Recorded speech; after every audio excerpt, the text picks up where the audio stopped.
Dili porket daghana ka og followers, daghana ka og views. So sa mga wala nakamatiko diha no, kanang inyong mga follower wala na siya nakabase sa mga views nato. No?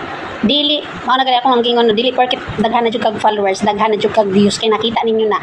Daghan kaayong mga bag-ong content creator karon nga gagmay pa og followers pero daghan na og views ngano man. O di ba? Ngano man na. So gikan ko diha no, adtong gamay pa ko og followers miagi po ko sa daghan og views. Kada upload nako mo kabat jud siya og 1k views dayon pila ra ka adlaw. So ngano man na. So buot pasabot ana, napansin na gyud mo ni Algo, hapit na mo ma-monetize. Mao na akong namatikdan ha katong mikusog ang akong mga content.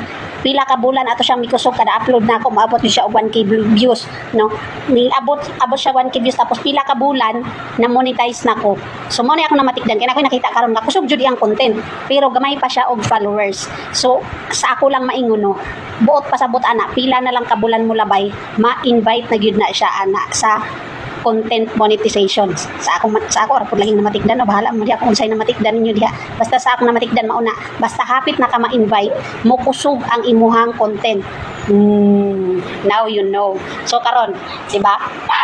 Ang pangutana naman diha naman pud ka na maluya kay og ma-invite na ka, muhinay na pug ka, mura ka og gasugod sa pirmiro, mura ka gasugod-sugod ba nga gasugod-sugod pa lang og content kag may kaayo no sa mga wala nakamatikod no. Atong pagsugod nimo wala pa ka content creator, ga post pa lang ka og mga content sa imong face, sa imong account no. Kusog siya, di ba? Kay baguhan pa man ka, di man ka ilado nila nga content creator. Kusog siya. Dayon until kung magsige ka og post, magkahinay ang imong content no.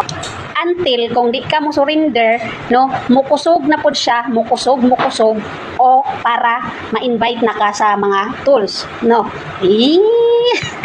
So ana ang technique dre ni Meta no, muhinay mukusog. So managali kung gingon no, disir ka ma-invite, mukusog sa ang imuhang mga content.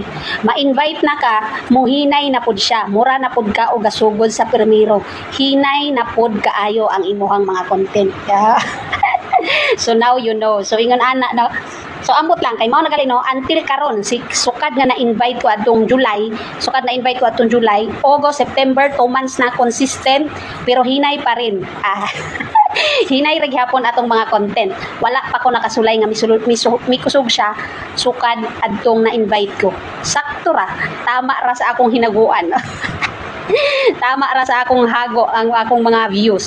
So ana no, manay matik din ninyo. Once nga mikusog mo, mihinay mo, na pwede na mo anang naambat na mo ni Algo. Laban ra gyapon mo diha, muhinay man na or mukusog ba na inyong mga content dra.